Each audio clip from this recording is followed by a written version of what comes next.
Book 3, Chapter 8. That he who would effect changes in a commonwealth must give heed to its character and condition. I have said before that a bad citizen cannot work grave mischief in a commonwealth which has not become corrupted. This opinion is not only supported by the arguments already advanced, but is further confirmed by the examples of Spurius Cassius and Manlius Capitolinus. For Spurius, being ambitious, and desiring to obtain extraordinary authority in Rome, and to win over the people by loading them with benefits, as, for instance, by selling them those lands which the Romans had taken from the Hernici, his designs were seen through by the Senate, and laid him under such suspicion, that when, in haranguing the people, he offered them the money realized by the sale of the grain brought from Sicily at the public expense, they would have none of it, believing that he offered it as the price of their freedom. Now, had the people been corrupted, they would not have refused this bribe, but would have opened rather than closed the way to the tyranny. The example of Manlius is still more striking,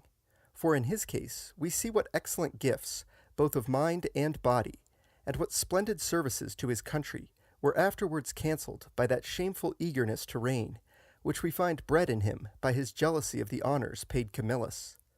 For so darkened did his mind become, that without reflecting what were the institutions to which Rome was accustomed, or testing the material he had to work on, when he would have seen that it was still unfit to be molded to evil ends, he set himself to stir up tumults against the Senate and against the laws of his country. And herein we recognize the excellence of this city of Rome, and of the materials whereof it was composed. For although the nobles were wont to stand up stoutly for one another, not one of them stirred to succor Manlius, and not one of his kinsfolk made any effort on his behalf,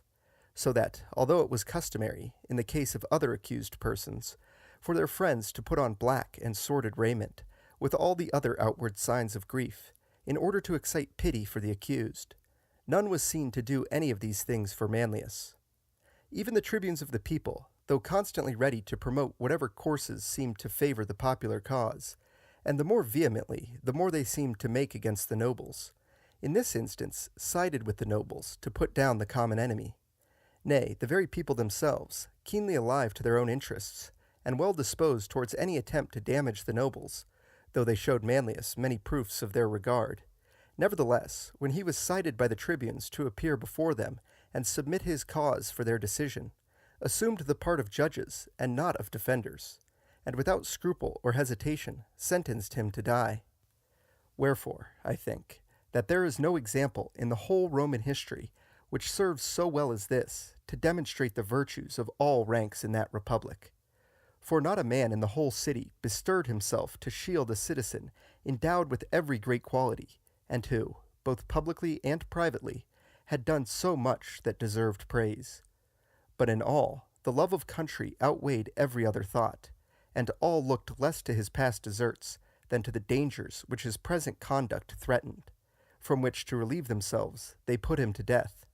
Such, says Livius, was the fate of a man worthy of our admiration, had he not been born in a free state. And here 2 points should be noted. The first, that glory is to be sought by different methods in a corrupt city, and in one which still preserves its freedom. The second, which hardly differs from the first, that in their actions, and especially in matters of moment, men must have regard to times and circumstances, and adapt themselves thereto. For those persons who, from an unwise choice, or from natural inclination, run counter to the times, will, for the most part, live unhappily, and find all they undertake issue in failure, whereas those who accommodate themselves to the times are fortunate and successful. And from the passage cited we may plainly infer, that had Manlius lived in the days of Marius and Sulla, when the body of the state had become corrupted, so that he could have impressed it with the stamp of his ambition, he might have had the same success as they had, and as those others who after them aspired to absolute power. And, conversely, that if Sulla and Marius had lived in the days of Manlius, they must have broken down at the very beginning of their attempts. For one man, by mischievous arts and measures, may easily prepare the ground for the universal corruption of a city. But no one man in his lifetime can carry that corruption so far as himself to reap the harvest. Or, granting that one man's life might be long enough for this purpose, it would be impossible for him, having regard to the ordinary habits of men, who grow impatient and cannot long forego the gratification of their desires, to wait until the corruption was complete. Moreover, men deceive themselves in respect of their own affairs, and most of all in respect of those on which they are most bent, so that either from impatience or from self-deception they rush upon undertakings for which the time is not ripe, and so come to an ill end. Wherefore, to obtain absolute authority in a commonwealth, and to destroy its liberties, you must find the body of the state already corrupted, and corrupted by a gradual wasting continued from generation to generation, which, indeed, takes place necessarily, unless, as has been already explained, the state be often reinforced by good examples, or brought back to its first beginnings by wise laws. Manlius, therefore, would have been a rare and renowned man had he been born in a corrupt city, and from his example we see that citizens seeking to introduce changes in the form of their government, whether in favor of liberty or despotism, ought to consider what materials they have to deal with, and then judge of the difficulty of their task. For it is no less arduous and dangerous to attempt to free a people disposed to live in servitude than to enslave a people who desire to live free. And because it has been said above that in their actions men must take into account the character of the times in which they live, and guide themselves accordingly, I shall treat this point more fully in the following chapter.